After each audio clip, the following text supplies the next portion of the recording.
Welcome back to Mr. Ramsey Land. We're learning about buoyancy today, and I see that you've got some tin foil here, table 3. Can you tell me what is inside your boat there? A battery. Oh, there's a battery in there. Oh, I see it. Okay. What did you guys do to help your boat float? What was some things about your design there? Okay. High edges. High edges, okay. So it wouldn't. These right here, I think they're helping it secure it. Okay. Yeah, secure. Okay, what kind of buoyancy is this? High upward force.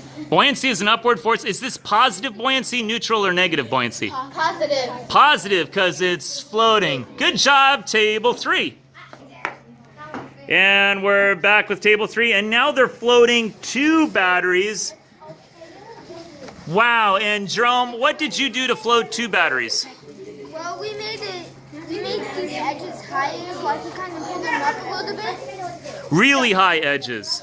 Okay, and table 2, how are you doing with your boat? We're doing good. Watch this. Okay. Watch me lean and dab, yo. Okay, I'm watching. High edges. There we go. Awesome. Oh! So at first, what kind of buoyancy did you have when it was floating? What kind was that? Positive. Positive, and then it slowly started to sink. Giselle, when it sinks, what kind of buoyancy is that? When it sinks? Negative buoyancy. Good job.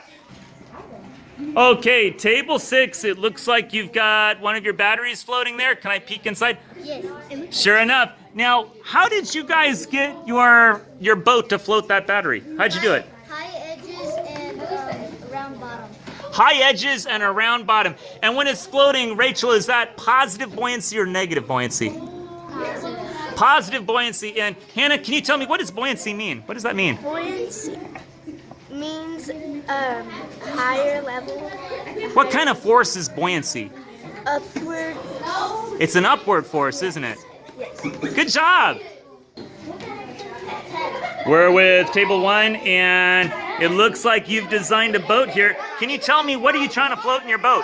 A battery. A battery, and how did you get it to float a battery there? How'd you do that? Stretched the edges. We made the edges higher. We made a drawing of it, then folded it and started crumbling it all up and made sure it had a space to put the battery in it. Awesome. I love the fact that you made a drawing of it first.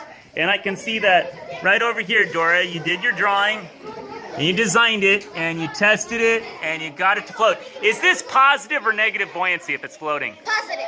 Positive. Good job, table 1. Way to go. Wow. Wait. Here we are with table 4, and it looks like you had your boat floating, and then something happened. Is it floating now? You want to get your battery in there, don't you? Give it a try. There you go. Let's see.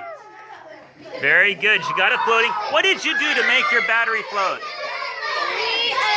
We put high edges and like a round bottom. High edges and a round bottom? Okay. And Jolette, is this an example of positive or negative buoyancy if it's floating? Positive. Positive. Good. And I'm back with table 3. Jerome, what are some things that you learned from this activity?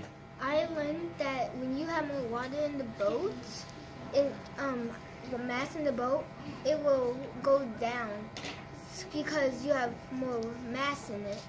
So when it goes down, the boat will be more dense. Yeah, exactly. And how did you decrease the density of the boat? Did you displace something? We made the edges higher. Good. So it would push the water away. And yeah, excellent. And that increased your buoyancy. Good job. You learned a lot from this.